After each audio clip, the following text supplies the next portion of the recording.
Although I will say he's a tremendously good collaborative worker with everyone else. But we don't make a lot of eye contact with him because he's got a really hard, angry stare. The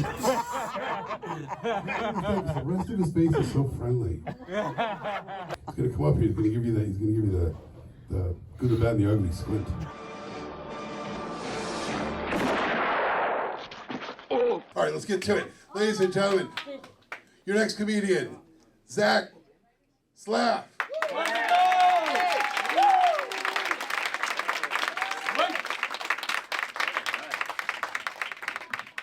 So first off, I'm going to say it's not very difficult for me to play dumb. I will say that for sure. And I've never been compared to Clint Eastwood before. It's the first time that's ever happened in my life, so it'll probably never happen again. So, hey everybody, thanks for coming out. We really appreciate you coming out. You know, Scotty's basically Disney World for middle-aged North Jersey comedians. So, all right, so to start, you have to be really careful nowadays about what you read on the internet. As a black man, I can assure you that not everything people are saying is entirely true. Obviously I'm not a black man, but I am Jewish. I'm Jewish, but my girlfriend is not Jewish.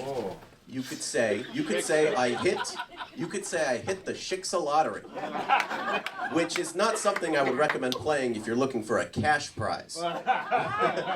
Let's just say Daddy's money doesn't hit the same way with the goys. Although she is spoiled, don't get me wrong, but that has nothing to do with being Jewish. She's just white. But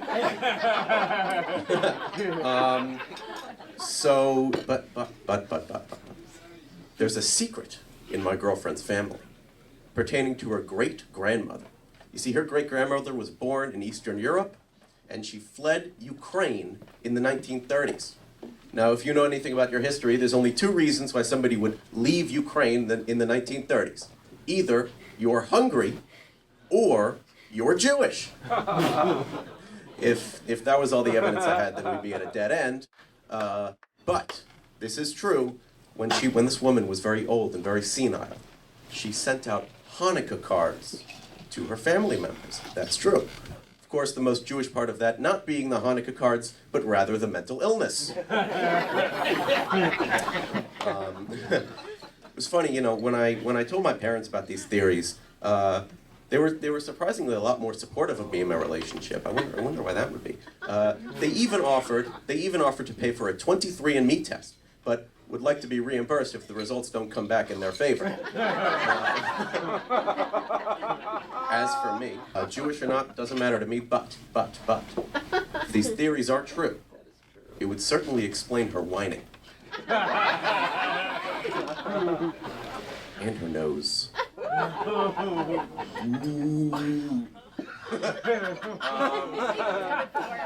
So I think this is a good place for me to share some of my unpopular opinions. So it's not going to be that bad.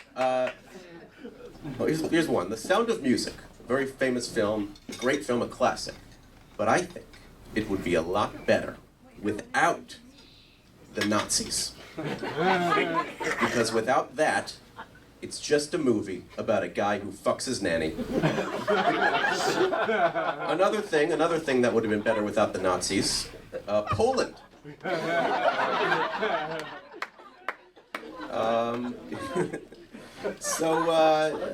Here's a weird question. Can anybody tell me the similarity between peanut butter and Icy Hot? Peanut butter and Icy Hot. It's a similarity between peanut. The similarity between peanut butter and Icy Hot is that they both become completely different products when you put them on your penis. Does anybody know the difference between peanut butter and Icy Hot? The difference between peanut butter and Icy Hot is that a dog will not lick Icy Hot off of your penis. Don't ask how I know that. Please don't.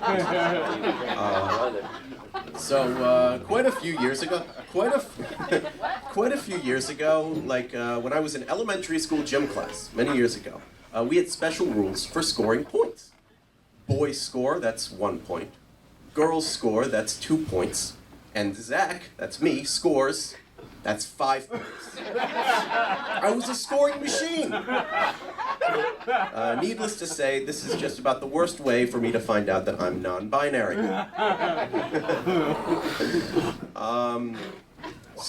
Last year, a former actress named Jeanette McCurdy released a book called I'm Glad My Mom Died. It was a bestseller, a big hit, a huge book, and it performed a lot better than Meghan Markle's new book, I'm Glad My Husband's Grandma Died.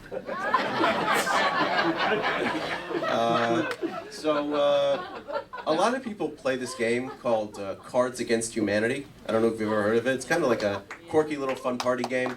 If you've never heard of it, think like Apples to Apples, but with the most obscene, most disturbing and disgusting, sacrilegious, borderline racist content. It's the kind of lazy and offensive humor that I only wish I could tell on a stage. And maybe I might, but not now. So if this comedy thing, if this stand-up thing doesn't end up working out, here is my pitch to the Cards Against Humanity writing staff to join their team. 5 winning cards, guaranteed winners. Number 1, anal beads cereal. What I would also call unlucky charms. Number two, going back in time and telling the Wright brothers about 9/11. They would definitely be confused, I know that.